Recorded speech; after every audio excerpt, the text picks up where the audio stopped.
Acto seguido, a acercarse al micrófono y dirigirnos unas palabras a Guillermo Quinteros.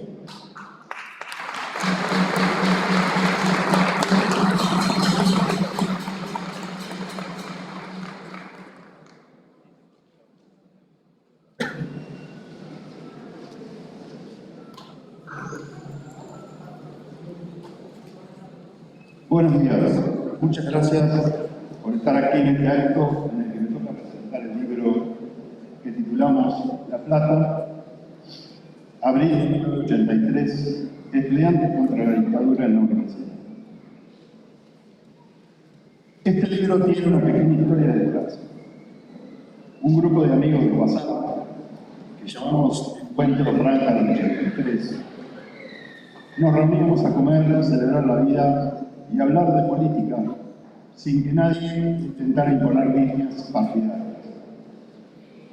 Pero en uno de esos días de encuentro, allá por agosto o septiembre del 22, alguien recordó que en la semana del 11 de abril de 1983, un grupo de jóvenes universitarios, impulsores de la reorganización de la Federación Universitaria de La Plata, convocó a sus pares de las diferentes unidades académicas a realizar asambleas para tratar, entre otras cosas, la eliminación del artículo 54 del Estatuto.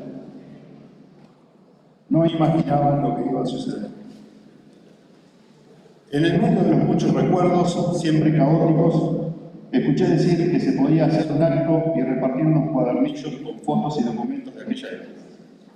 Propuse entonces hacer un libro en el que se pudiera evocar aquella movilización y que los testigos podían ser todos los que habían estado en aquel evento, sin distinción de banderías de ninguna naturaleza. La idea gustó y enseguida nos pusimos a trabajar.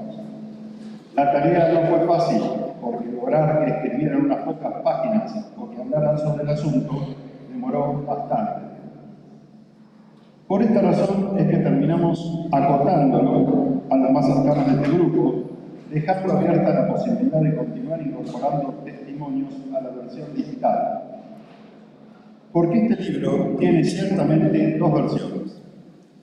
La versión papel, que ustedes pueden ver, tocar y comprar a través de los medios disponibles consignados en la mesita de la entrada, y la digital, a la que próximamente podrán acceder en los links que se difundirán.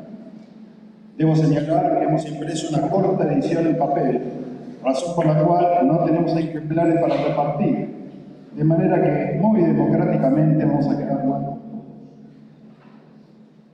El libro está coeditado en su versión digital por la editorial Books.bit de nuestro entrañable amigo y militante Guillermo Balsara, y en su versión papel por nuestra editorial de la Universidad Nacional de La Plata, EDUL. Gracias a la gestión del secretario Patricio Lorente, podemos contar con algunos ejemplares para mostrar.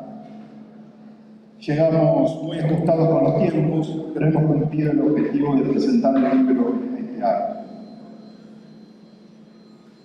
¿Qué es lo que contiene este libro? ¿Cuál es su contenido? Está compuesto por 22 testimonios de los miembros de este grupo, en los que respondieron a 3 preguntas muy abiertas relativas al antes, al durante y al después del 14 de abril de 1983. La idea fue indagar en la experiencia personal, es decir, la vivencia subjetiva de cada uno mientras se era parte de aquella historia. Fue un momento especial y solo 40 años después nos damos cuenta de que fue esto. El libro comienza con el testimonio número 23 de nuestro querido referente y amigo, el ingeniero Podre.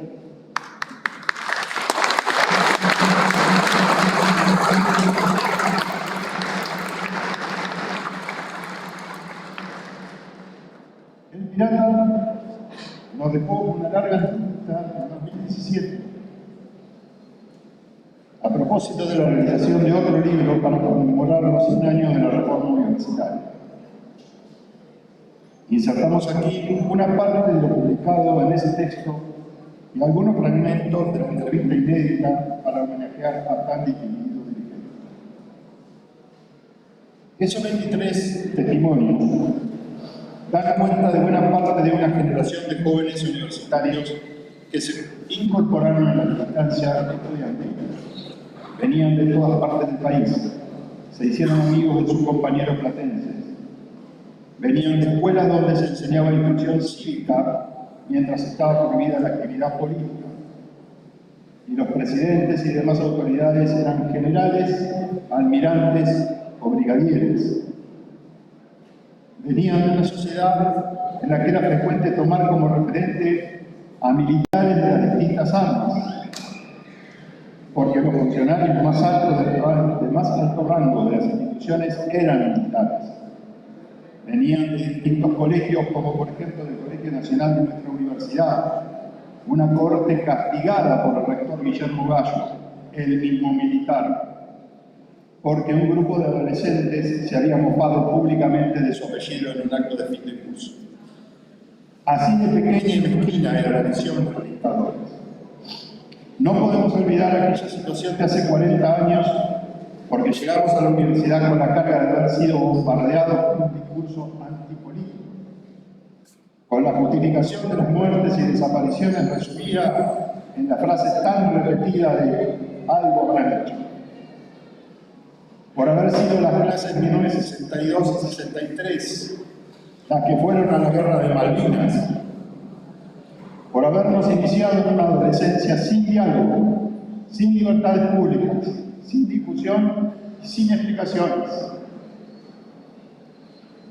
En consecuencia, los varones y mujeres veinteañeros del 14 de abril de 1983 llegamos a la universidad con los valores transmitidos por nuestras familias, con nuestros prejuicios, con poca información, con los dolores de la adolescencia a cuestas. Recordémoslo, la dictadura no se había terminado y tampoco había certeza sobre la apertura democrática. Recién el 2 de mayo de 1983, Alfonsín denuncia el pacto militar sindical. El movimiento estudiantil platense, con algunos pocos dirigentes, varios de los cuales eran estudiantes avanzados que acompañaban a los más nuevos en su ingreso a la militancia, comenzó a agitar a los compañeros de distintas unidades académicas, con diferentes consignas reivindicatorias. Sin embargo, no obtenían el tan ansiado consenso, hasta que el rechazo al artículo sobre las correlatividades logró aunar a la mayoría del estudiantado, porque era una medida que, aplicada de manera inflexible, trababa el avance de la carrera elegida. Este rechazo al artículo 54 del Estatuto fue la reivindicación que entendieron todos, y el medio a través del cual se pudieron filtrar, mediante el diálogo y la discusión estudiantil, las otras reivindicaciones, las que hasta ese momento eran menos atractivas, aunque no menos importantes. Con toda la carga emocional que significaba abrir los ojos a la posibilidad de ser libres, nos tomamos del artículo 54 para reivindicar la lucha por los derechos humanos que muchos de los militantes venían sosteniendo, para exigir el término de la dictadura, para exigir explicaciones sobre los desaparecidos, para que rindieran cuenta ante la justicia a los genocidas y los jefes militares que provocaron el desastre de Malvinas. Estas banderas eran poco atractivas porque la dictadura militar no había terminado, y hay que decirlo con toda claridad. Había mucho miedo. Algún partido político dudaba si apoyar o no una ley de olvido para los militares. Nosotros no. Frente a tanta muerte, nosotros nos presentamos como la vida y la paz.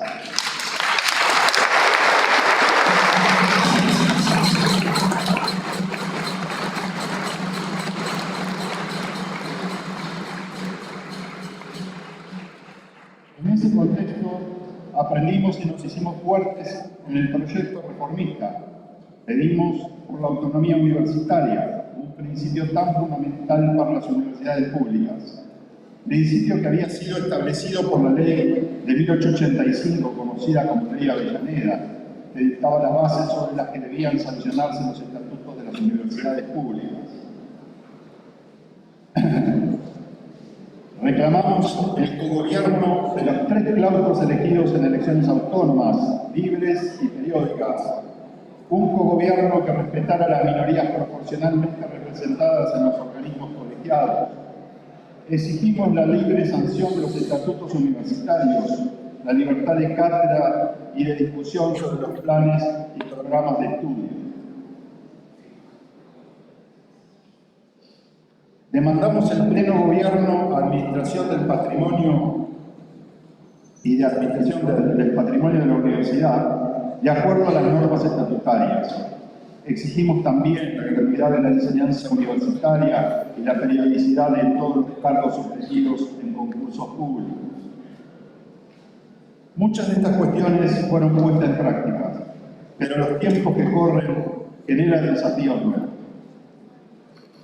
Para llevar adelante estos principios, reelaborarlos en función de los nuevos tiempos e incorporar otros que son vitales en la actualidad, es necesario dialogar y discutir para acordar sin que medie la billetera del gobernante de turno. El presupuesto es importante, pero no puede estar por encima de los valores que sostenemos. Hay que dar el ejemplo.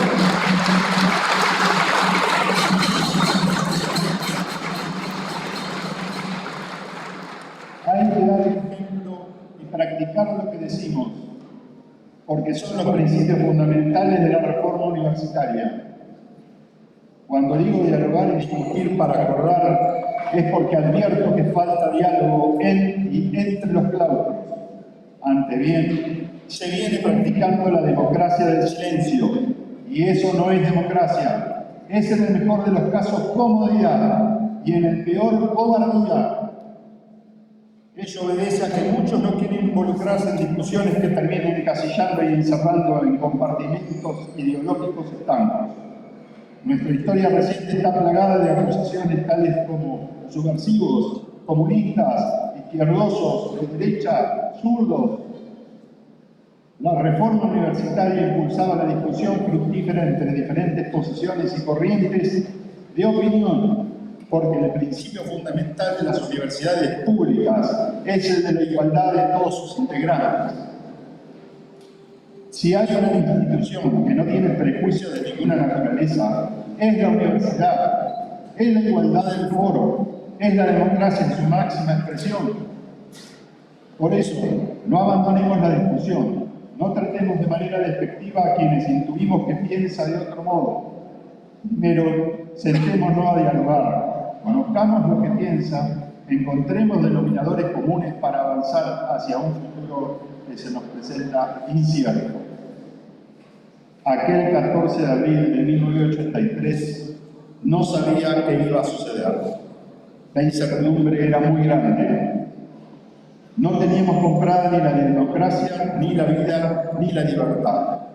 Pero afrontamos el momento con una gran cuota de inconsciencia, es cierto, pero también de valentía. Nos hicimos cargo de la historia, y aunque hayamos cometido los muchos errores que cometen quienes muchos hacen, pienso que contribuimos a construir una universidad y también un país mejor. Es verdad, éramos y somos idealistas, pero no veníamos de la nada. Aprendimos de nuestros referentes y de nuestros mayores, y por eso no debemos dejar desamparados a nuestros jóvenes. Abracémoslos fraternalmente con nuestros ideales y terminemos con la democracia del silencio, porque también hoy el futuro es incierto. Hagamos cosas que consideremos necesarias y oportunas para mejorar nuestra democracia, la República y el Estado de Derecho. Pues hoy, como ayer, no imaginamos lo que va a suceder. Muchísimas gracias.